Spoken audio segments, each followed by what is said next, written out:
Eh bien, salut tout le monde, c'est Mirage, j'espère que vous allez bien comme moi, ça super. Aujourd'hui, on se retrouve pour une nouvelle vidéo dans laquelle je vais vous parler de For Honor. Du coup, For Honor est un nouveau jeu qui va bientôt sortir. Il va sortir le 14 février 2017. Il a été présenté à l'E3 2016 et franchement, c'est un jeu qui m'a beaucoup plu. J'ai beaucoup m'intéressé de ce jeu.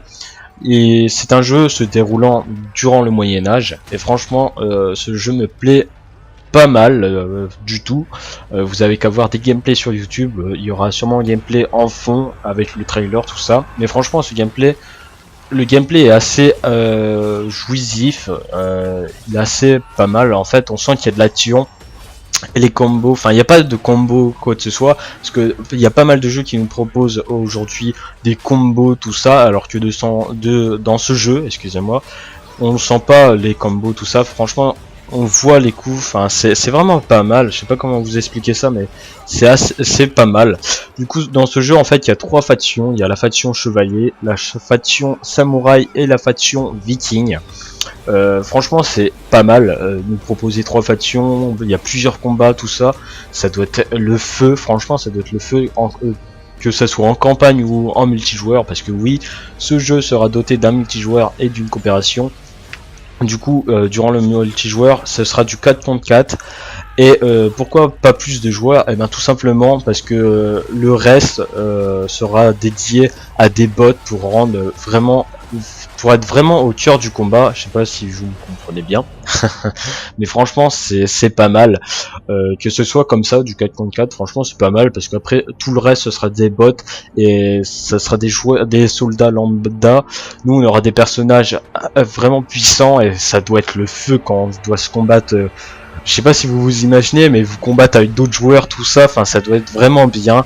Après, j'ai pu observer qu'il n'y a pas beaucoup de sang, donc je sais pas si on aura une option, je sais pas, dans les options qui nous permettent de mettre plus de sang, je sais pas, ça pourrait être une toute première, et ce serait assez bien en fait, parce que les gens qui n'aiment pas trop le sang, tout ça, ils pourraient désactiver le sang, et les gens qui veulent vraiment que ce soit du gameplay gore, tout ça, ils activent le sang au maximum dans les options. Ça pourrait se faire, ça pourrait être pas mal. Peut-être que ça pourrait être critiqué, je sais pas, mais franchement ça pourrait être pas mal à mes yeux. Il y a également des classes qui seront sûrement prédéfinies ou personnalisables. Du coup, j'imagine bien qu'on puisse personnaliser nos vêtements, tout ça, notre épée, nos armes, tout ça. Ça pourrait être pas mal de personnaliser notre personnage. Il y a des personnages qui seront féminins et masculins, comme ça. Il n'y aura pas de guéguerre, ouais, il y a trop d'hommes ou trop de femmes. Enfin, franchement, ça sera assez mélangé, et comme ça, tout le monde est content dans le fond du jeu. Du coup, c'est un style de jeu assez particulier.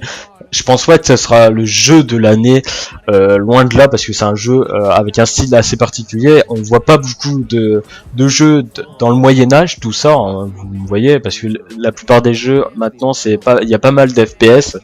Par exemple, là, il y a Call of Duty qui va sortir bientôt, il y a Battlefield, tout ça, et du coup, les gens ils vont pas sauter sur For Honor parce que c'est un style de jeu particulier. On voit pas partout du Moyen-Âge partout en fait. Enfin, il n'y a pas beaucoup de jeux dans le thème du Moyen-Âge, et surtout en mélangeant les chevaliers, les samouraïs et les vikings. Du coup, je pense pas que ce sera un jeu vraiment énorme au niveau de vente, mais ça va être, je pense, énorme niveau gameplay, tout ça. Et il y a vraiment moyen de s'amuser dessus. Du coup, le jeu va sortir avec un Season Pass et des mises à jour régulières. Bon, après c'est Ubisoft qui nous promet ça, mais j'en doute pas. Enfin, Rainbow Six Siege par exemple, Ubisoft sort des mises à jour assez régulières, et ça c'est bien, je trouve.